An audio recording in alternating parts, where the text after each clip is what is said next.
अस्सलामुअलैकुम वरहमतुल्लाहि वबरकातुहू। Welcome back to our channel. तो आज जो है हम लोग समाजी सेहत विच इज़ साइंस 2 चैप्टर 9 इसका जो है हम पार्ट 2 देखेंगे और ये जो है लास्ट पार्ट होगा। नेक्स्ट जो है क्वेश्चन आंसर्स जल्दी आने वाले हैं और रिवीजन पर भी जो है काम चालू है, तो वो भी जो है मैं जल्द ही अपलोड करूँगी। So stay tune to the channel. और बाकी सब्जेक्ट के वीडियोस देखने के लिए आप लोग चैनल पर जाकर प्लेलिस्ट ज़रूर चेक करिएगा, उसकी लिंक आपको डिस्क्रिप्शन बॉक्स में भी मिल जाएगी। समाजी सेहत यानी हमारी जो सोशल हेल्थ है, हम जानते हैं कि कोई भी इंसान जो है वो अपने आसपास से, अपने समाज से किस तरह कनेक्ट होता है, वो जो है हमारी समाजी सेहत कहलाती है। और समाजी सेहत में हमने देखा कि कौन कौन से फैक्टर्स जो है वो समाजी सेहत में कंट्रीब्यूट करते हैं, कौन कौन सी ऐसी चीज़ें हैं जो समाजी सेहत के लिए ख़तरनाक है। और वही टॉपिक्स जो है हम पढ़ रहे थे, जिसमें हमने लत के बारे में पढ़ा, जिसमें हमने जो है वो स्ट्रेस के बारे में पढ़ा था। और आज जो है हम लोग इसमें है आगे के टॉपिक पढ़ने वाले हैं विच इज़ मीडिया और जदीद टेक्नोलॉजी का ज़्यादा इस्तेमाल, यानी over use of media and technology. और ये टॉपिक जो है वो मोस्टली बच्चों के लिए ज़्यादा जो है वो सूटेबल है। अगर आज के दौर की बात ना करें, यानी जो कोविड की सिचुएशन है उसकी बात ना करें, तो उससे पहले भी आज जो है वो हमारे लिए ज़रूरी हो गया है कि हम टेक्नोलॉजी से कनेक्टेड रहे और उसका जो इस्तेमाल करें, लेकिन फिर भी ओवर यूज़ नहीं होना चाहिए। तो क्या है, ये तस्वीर आपकी टेक्स्ट बुक में दी हुई है कि पहले जो है वो बच्चों को बुलाया जाता था मैदानों से कि चलो अब घर में आ जाओ, पढ़ने के लिए बैठो या फिर घर में रहो, और अब जो है वो खेलने के लिए बाहर भेजा जाता है। तो ये क्यों हो रहा है? क्योंकि आजकल के बच्चे, हम सब ही जो है वो इतना ज़्यादा मोबाइल में, लैपटॉप्स में, कंप्यूटर में, टीवी में इतना ज़्यादा घुस चुके हैं, इतना ज़्यादा उसके साथ इन्वॉल्व हो चुके हैं कि हमारे लिए जो है वो उन चीज़ों से बाहर निकलना जो है हमारे लिए बहुत मुश्किल हो गया है। अब मीडिया और जदीद टेक्नोलॉजी से ज़्यादा ताल्लुक़ और उनका गैर ज़रूरी और नामुनासिब इस्तेमाल आज हमारी समाजी सेहत के नुक्ते नज़र से एक अहम मसला है। इसी तरह मोबाइल फ़ोन पर घंटों वक्त बर्बाद करने वाले अफराद अपने अतराफ़ से गाफिल होते हैं। यही वजह है कि ये चीज़ जो है हमारी समाजी सेहत के लिए नुकसानदेह है, क्योंकि जब हम मीडिया में घुसते हैं, जब हम टेक्नोलॉजी के साथ इन्वॉल्व होते हैं ना, तो हम जो है अपने आसपास को भूल जाते हैं। हम कहाँ हैं, किसके साथ है और हमारे अतराफ़ में क्या हो रहा है, किसकी क्या तकलीफ़, हम सब कुछ भूल जाते हैं। हम बिल्कुल जो है वो उस मीडिया में, इंटरनेट में, टेक्नोलॉजी में खो के रह जाते हैं। और ये भी जो है वो एक किस्म की लत ही है जिसकी वजह से समाजी सेहत खतरे में है। ये भी एक तरह का एडिक्शन है जिसे इंटरनेट एडिक्शन कहा जाता है। और ये जो है, इस पर पूरी रिसर्च हुई है इंटरनेट एडिक्शन पर, और जो है ये चीज़ें जो अभी आप पढ़ने वाले हैं आगे, वो सब जो है वो इंटरनेट एडिक्शन में शामिल होती है। और मुझे उम्मीद है कि आप लोग को इंटरनेट एडिक्शन नहीं होगा। ये होता है इंटरनेट एडिक्शन जिसकी मैं बात कर रही थी, कि जो छोटे से छोटा बच्चा भी जो है वो इतना खो चुका है मोबाइल में कि बच्चे जो है वो खाना भी बगैर मोबाइल के नहीं खाते हैं। और फिर जो है अगर एक स्टूडेंट की बात करें, तो वो जो है पढ़ाई के बाद स्ट्रेस कम करने के लिए या पढ़ाई से फ्री होने के लिए भी वो जो है मोबाइल का ही इस्तेमाल करते हैं कि थोड़ी देर सोशल मीडिया देख लिया, गेम देख लिया। तो ये जो है वो मतलब हमारी हर तरह की एक्टिविटी जो है वो मोबाइल से या टेक्नोलॉजी से ही जुड़ी है। और हम जो है वो अपना स्ट्रेस भी टेक्नोलॉजी में ही ढूंढ रहे हैं, अपना रिलैक्सेशन भी टेक्नोलॉजी में ही ढूंढ रहे हैं। तो ये जो है वो इंटरनेट एडिक्शन है। मोबाइल फ़ोन की तापकारी से थकन, सर दर्द, नींद ना लगना, भूलना, कानों में आवाज़ का गूंजना, जोड़ों में दर्द, और इसी के साथ खतरनाक बात यह है कि तापकारी शुआएं बालिगों से ज़्यादा छोटे बच्चों की हड्डियों को नुकसान पहुंचाती। ये सारे नुकसानात जो हमारे लिए कोई नई चीज़ नहीं, हम सब जो है वो जानते हैं कि फ़ोन हमारे लिए कितना, हमारी बॉडी के लिए कितना नुकसानदेह है, लेकिन फिर भी हम उतना ही इस्तेमाल करते हैं। मोबाइल के अंदर से या किसी भी तरह की टेक्नोलॉजी से जो रेजेस निकलती है, जो शुआएं निकलती है, उससे इंसानी दिमाग पर सबसे ज़्यादा असर होता है। और ये जो रेज़ और जो शुआ वाली बात है ना, ये एक बड़े इंसान से या एक मुकम्मल तौर पर नशोनुमा पा चुके इंसान से ज़्यादा छोटे बच्चों की हड्डियों को ज़्यादा नुकसान पहुंचाती है। और फिर जो है वो याददाश्त कम होने लगती है, नहीं चीज़ें जल्दी जल्दी भूलने लगते हैं, नींद नहीं आती है। और जो लोग ज़्यादा हेडफोन्स और ईयरफोन्स यूज़ करते हैं ना, तो कानों में आवाज़ गूंजती है, कान की जो उज़लात है वो जो है कमज़ोर हो जाते हैं, दर्द करने लगते हैं। और थकन, सर दर्द तो काफ़ी आम सी चीज़ है। कंप्यूटर और इंटरनेट के मुसलसल रब्त में रहने वाला फ़र्द तन्हा हो जाता है। ये चीज़ें जो हमने देखी ये थी हमारी बॉडी पर क्या इफ़ेक्ट पड़ते हैं, बट हमारा जो सोशल इफ़ेक्ट है जो हम इस चैप्टर में पढ़ रहे हैं, तो कंप्यूटर और इंटरनेट के मुसलसल यानी कंटिन्यूस जो इंसान इन चीज़ों में लगा रहता है ना, वो तन्हा हो जाता है। अब आप लोगों को लग रहा होगा कि मैं चीज़ें जो है बढ़ा चढ़ा के बता रही हूँ, ऐसा नहीं है। अगर आप लोग जो है वो आप लोग शायद उतना कनेक्टेड ना हो टेक्नोलॉजी से, लेकिन अगर आप देखें जो लोग बिल्कुल ही जो है वो इन चीज़ों में खोए, यानी उनकी सुबह मोबाइल से हो रही है और दोपहर कंप्यूटर में जा रहा है, शाम टीवी में जा रही, तो वो शख्स जो है ऑफकोर्स अकेला हो जाएगा, क्योंकि वो उन चीज़ों से कनेक्टेड है जो उसको रिप्लाई नहीं कर सकती ना। और फिर समाज के दीगर अफराद से वो बातचीत नहीं करेगा, क्योंकि वो अपने कामों में अपनी टेक्नोलॉजी में खोया हुआ है। और जब वो अकेला हो जाएगा या समाज से कट के रह जाएगा, तो फिर जो है वो उसमें एक आदत पड़ेगी कि मैं अकेला हूँ, मैं अपने ही बारे में सोचूंगा, क्योंकि वो किसी से बात नहीं कर रहा है, किसी से कनेक्ट नहीं हो रहा है, तो उसलिए जो है वो उसके अंदर वो फीलिंग्स नहीं आएगी ना, दूसरों के लिए सोचने वाली फीलिंग, या किसी उसके अंदर वो एहसास है ही नहीं कि मेरे पास या मेरे बाद जो है वो कोई और भी होगा। वो सिर्फ अकेले रह कर अपने बारे में सोचने लगेगा, और फिर जो है वो कुछ ऐसी जो है वो सिचुएशंस या कुछ ऐसी साइकोलॉजिकल चीज़ें होती हैं, जैसे सेल्फिशनेस हो गया यानी खुदगर्जी, यानी वो सिर्फ अपने बारे में सोचेगा, खुद फिक्री यानी ऑटिज़म, अपने ही बारे में अपने अंदर ही रह जाएगा वो शख्स, और वो फिर जो है वो ना लोगों से ठीक तरीके से कम्युनिकेट कर पाएगा, या फिर जो है वो अगर उसको कोई तकलीफ़ भी होगी तो भी वो जो है वो इतनी अच्छे से बता नहीं पाएगा लोगों को, और लोग भी जो है वो उस तरह का ताउन या उस तरह की मदद उसको नहीं दे पाएंगे, क्योंकि वो जो है वो कभी समाज से जुड़ा ही नहीं उस तरह से। इनमें दूसरों से हमदर्दी का एहसास कम होता है। इसका दूररस असर ये होता है कि जब ऐसे अफराद को ज़रूरत पड़ने में किसी की मदद नहीं करते, तो जब इन्हें मदद की ज़रूरत होती है तब भी जो है वो मदद मिलने का इम्कान जो है वो कम होता है। ये जो है 60% experience health problem related to use of technology और सिटिंग एट अ डेस्क। जो कंप्यूटर्स वगैरह इस्तेमाल करते हैं उनमें भी जो बैठने का तरीका होता है ना, वो जो है back pain, upper back pain, lower back pain, और आपकी जो रीढ़ की हड्डी है उसके लिए नुकसानदेह है। इसके अलावा हेडेक है, आंखों को नुकसान होता है, नेक पेन होता है, रिस्ट पेन होता है। जो लोग बहुत ज़्यादा टाइपिंग वगैरह करते हैं उनकी हथेलियों में, कलाई में जो है वो बहुत एक किस्म का दर्द बैठ जाता है। और उसके बाद जो है वो इंसोमिया और अदर बहुत सी जो है तकालीफ होती है। और इसके अलावा ये तो जो है मेडिकल चीज़ें हो गई, लेकिन सोशल बात करें तो हम अपने घर वालों से, अपने समाज से अलग रह जाते हैं।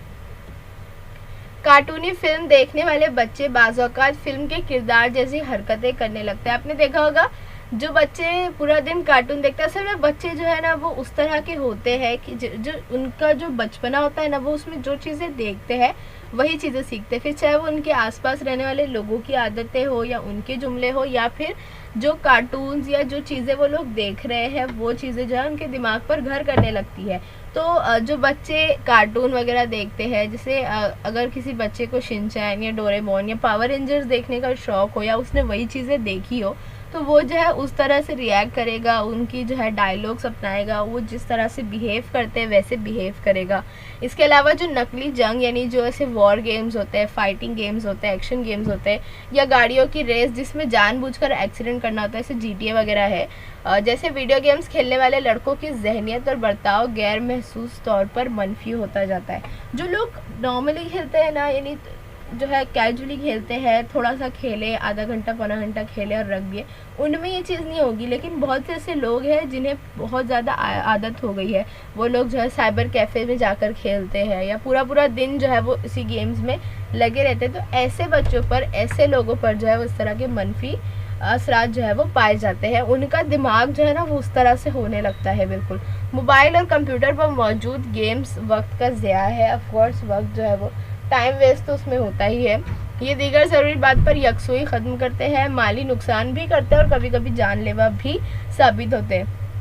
बहुत से ऐसे गेम्स है बच्चे खेलते खेलते ना उन्हें चीज़ें पता नहीं होती, वो बस यस यस यस क्लिक करते जाते हैं। और ऐसा भी कितनी बार हुआ है कि कुछ बच्चों ने जो है बस जैसे आपको गेम में बीच में कोई चीज़ ख़रीदने के लिए आती तो यस यस करते हुए जो है वो भर के और डिटेल्स भरकर जो है वो चीज़ें ख़रीद ली और उनका जो है बहुत बड़ा माली नुकसान हुआ। ऐसी कई सारी न्यूज़ भी आई है और जानलेवा गेम भी साबित हुए हैं। पहला जानलेवा इस तरह की कुछ तो गेम्स होते हैं, जैसे कि ब्लू व्हेल गेम वगैरह हुआ था, और कुछ चीज़ों की ना आदत इस तरह लग जाती है कि वो लोग जो है, जैसे पबजी और फ्री फायर वगैरह जो गेम्स है, इस पर जो है आप लोग अगर सर्च करें तो आपको बहुत सी ऐसी न्यूज़ मिलेगी कि लोग जो है वो इसमें इतना इन्वॉल्व हो गए हैं, इतना इसके एडिक्टेड हो गए कि उनका जो है वो दिमाग एक तरह से ख़राब होने लगता है। वो पागलपन की जो शुरुआती निशानियां हैं वो उनमें पाई गई है, और ऐसे जो है वो काफ़ी सारी रिसर्च भी चालू है कि इनका जो नेगेटिव इम्पैक्ट क्या होता है, और बहुत से ऐसे केसेस भी सामने आए हैं। इंटरनेट पर मालूमात का ख़जाना आसानी से दस्तयाब हो जाने की वजह से इसका इस्तेमाल मस्बत कामों के साथ साथ कभी कभी गैर ज़रूरी वीडियो देखने के लिए भी किया जाता है, लेकिन इस पर सरकार का कंट्रोल है। हमारा जो साइबर सेल है इंडिया का, वो जो है वो इंटरनेट पर काफ़ी हद तक कंट्रोल किए हुए है, और जो चीज़ें बच्चों के लिए नामुनासिब है, गैर मुनासिब है, वो चीज़ें जो है वो नहीं आती है, क्योंकि एज रिस्ट्रिक्शंस जो है वो उस पर डाल दिए जाते हैं। छोटे बच्चों के लिए गैर मुनासिब वेबसाइट्स, फिल्में, कार्टून सरकार की जानिब से बंद की जा चुकी है। आप अगर इस तरह की चीज़ें ओपन करने की कोशिश भी करेंगे तो आपको जो है एक मैसेज आएगा कि ये सारे कंटेंट जो है वो एज रिस्ट्रिक्टेड है और आप लोगों को जो है अलाउ नहीं है। मोबाइल फ़ोन से सेल्फी लेते वक्त समुंदर या खाई में गिरने, नेस चलती रेल के नीचे आकर हिलाक होने की भी खबरें हाल ही में क्यों बढ़ गई है। जब मैं इन चीज़ों के लिए फ़ोटोज़ निकाल रही थी तब मुझे पता चला कि ये चीज़ें कितनी ज़्यादा सीरियस हो चुकी। मतलब सीरियसली एक न्यूज़ आई थी कि एक आदमी ने जो है रेल की पटरी पर सेल्फी लिया और जब तक ट्रेन उसके करीब तक नहीं आई तब तक उसका सेल्फी कैमरा ऑन था, और फिर मर गया। थोड़ी ट्रेन के आगे उतनी जल्दी जो है वो भाग पाएगा। और इसके अलावा ये वाली न्यूज़ भी आई थी, जो ये लोग पहाड़ की एकदम चोटी पर जाकर, मतलब खाई देखे नीचे किस कदर गहरी है, और वहाँ जाकर सेल्फी ले रहे थे। इसके अलावा समुंदर में भी जो है वो हाई टाइड के टाइम पर लोग अंदर गहराई में जाकर सेल्फीज़ ले रहे थे, और काफ़ी सारे स्टूडेंट्स ने जो है इसमें मतलब ऐसी हरकतें करते हुए अपनी जान गंवाई है। रास्ते में हादसे के शिकार अफराद की मदद करने की बजाय हादसे की वीडियो तैयार करके व्हाट्सएप, फेसबुक पर भेजने में मुकाबला रही होती है। ऐसे लोगों की जहनियत क्या होती है। ये जो पोस्टर आप देख रहे हैं, ये आसाम की गवर्नमेंट ने, यानी आसाम में से जो है ये पोस्टर रिलीज़ किया गया था कि जो लोगों का एक्सीडेंट होता है उन्हें मदद चाहिए होती है, पब्लिसिटी नहीं चाहिए होती है। हम लोगों ने देखा है, अब तो बहुत आम हो गया है कि कोई भी एक्सीडेंट होता है, कोई भी चीज़ होती है तो लोग पहले अपना मोबाइल फ़ोन, अपना कैमरा निकालते हैं और फिर जो है वो शेयर करने लगते हैं लोगों के साथ। लेकिन आई एम पर्सनली रिक्वेस्टिंग, अगर आपके साथ या आपके सामने ऐसा कुछ भी होता है तो पहले आप लोग मदद के लिए चाहिए। अगर आपके हाथ में ये चीज़ नहीं है कि आप उनकी हेल्प नहीं कर सकते किस तरह से, तो फिर ठीक है कि हाँ आपने मोबाइल निकाला, लेकिन सबसे पहला ख्याल आपके दिमाग में होना चाहिए कि आपको उनकी मदद करनी है। ऐसे खतरनाक और गैर फितरी अमल करने वाले अफराद जहनी तनाव में होते हैं। ये भी एक रिसर्च से पता चला है कि इनमें भी जो है वो एक तरह का स्ट्रेस पाया जाता है, और ये अमल उसी तनाव का धमाका यानी इजहार होता है। तिब्बी साइंस ने ऐसे अमल को जहनी मर्ज करार दिया है। सेल्फी लेने वाले शख्स को अपने पीछे का इल्म नहीं होता है, वो इस कदर अपने आप में ही खोया होता है अपनी सेल्फी में कि वो खतरे से अनजान होता है। और इस बीमारी को शुरू में ना ये इतना ज़्यादा नहीं था, जब सेल्फी नई आई थी तब जो ये बीमारी नहीं थी, लेकिन अब जो है वो एक तरह का डिजीज़ बन गया है जिसे सेल्फीसाइड कहा जाता है। इसके अलावा ख़ानदानी तशद्दुद, खुदकुशी करने से पहले दूसरों को पैगाम भेजने वाले खुदकुशी की वीडियो क्लिप्स, जो अभी आप लोगों ने रिसेंट भी देखी होगी, एक लेडी की जिसने जो है वो सुसाइड कर ली थी साबरमती नदी में कूदकर। तो ये सारी चीज़ें जो है बहुत आम हो गई है। लोग जो है वो कहीं पर किसी के साथ कुछ गलत करने से पहले भी जो है लाइव जाकर वीडियो बता देते हैं, या फिर खुदकुशी करने से पहले जो है लाइव जाते हैं। और इस तरह की जो चीज़ें हैं वो इतना ज़्यादा लोगों में दिखावा और पब्लिसिटी आ गई है कि वो लोग जो है वो नहीं सोचते कि क्या चीज़ सही है क्या गलत है, बस उन्हें हर तरह से जो है वो सोशल मीडिया पे और ऐसे प्लेटफॉर्म्स पर जो है वो चीज़ें स्प्रेड करनी होती है। और इसका एक मकसद ये भी होता है कि वो दूसरों की हमदर्दी हासिल करने के लिए ऐसी चीज़ें करते हैं।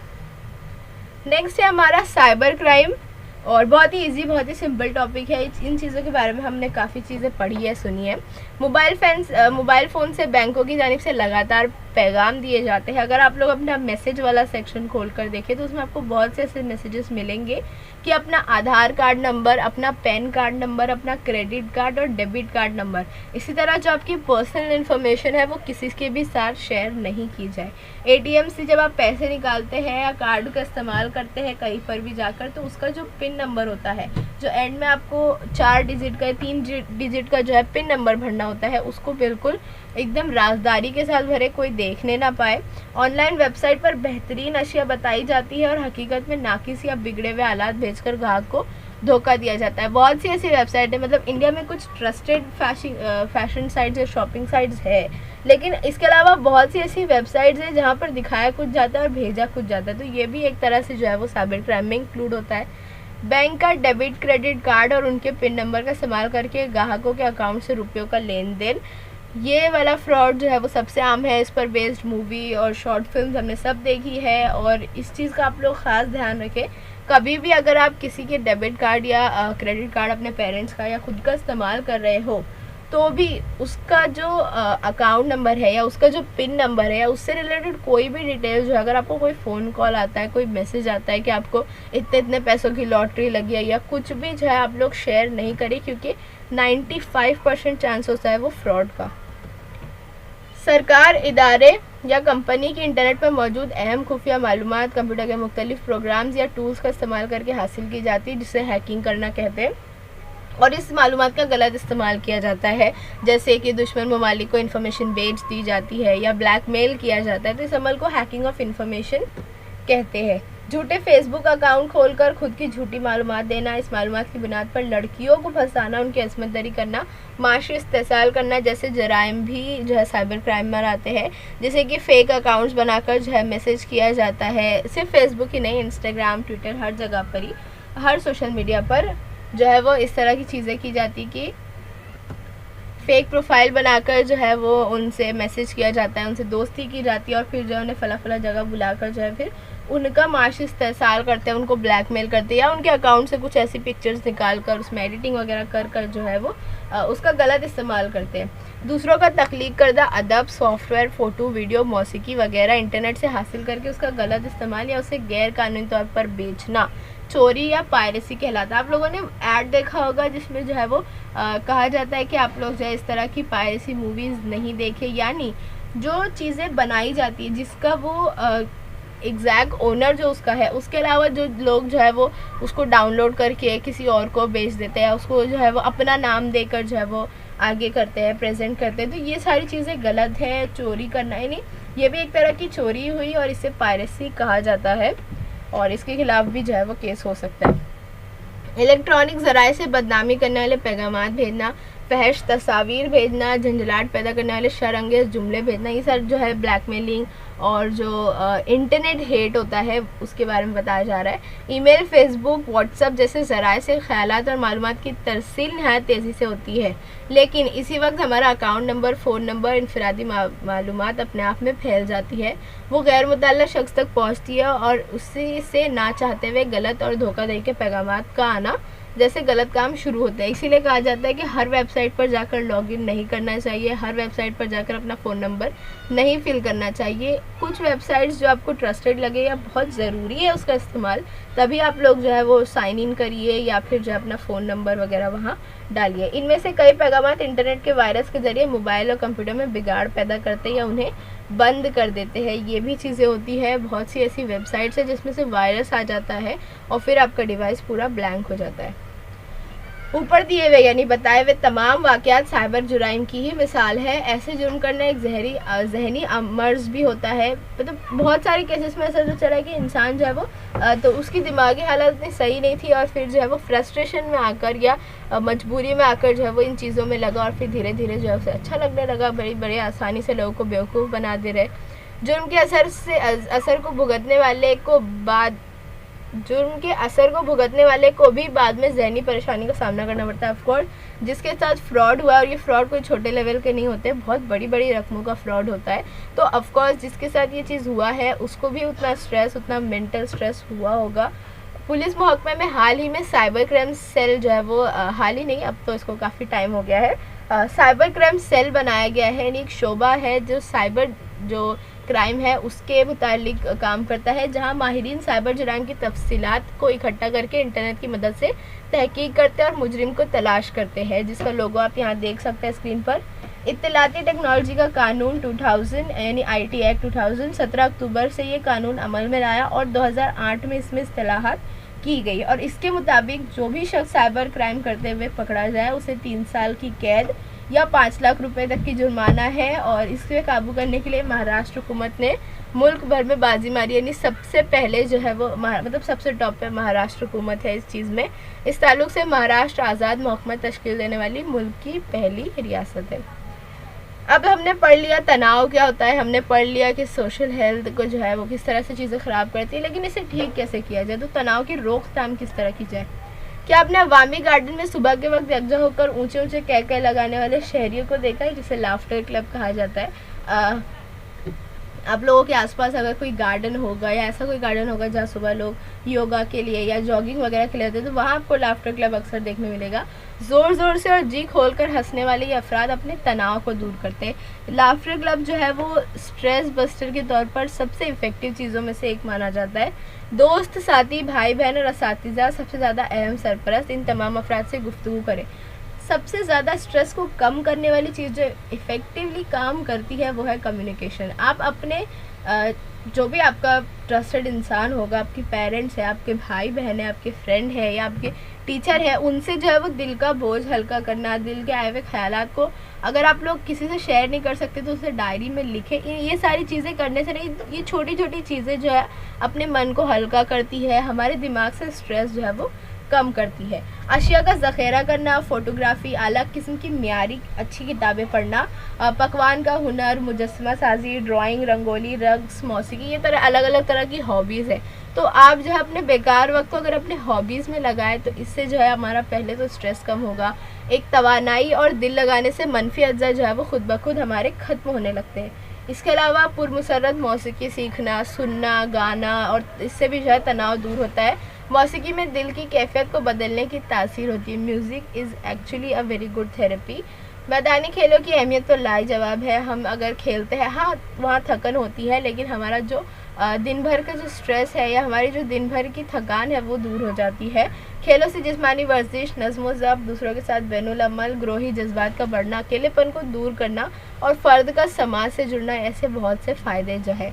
इसके अलावा थेरेपी होती है अलग अलग। स्पा आप लोग जो है अगर मसाज वगैरह ले लें तो भी जो है रिलैक्सेशन होता है। एक्सरसाइज करना, अपनी हॉबीज़ को टाइम देना, मेडिटेशन, योगा या फिर जो है वो नेचर से जुड़ना, इस तरह से अपना टाइम मैनेज भी करेंगे अगर आप, तो आपका स्ट्रेस जो है वो कम होगा।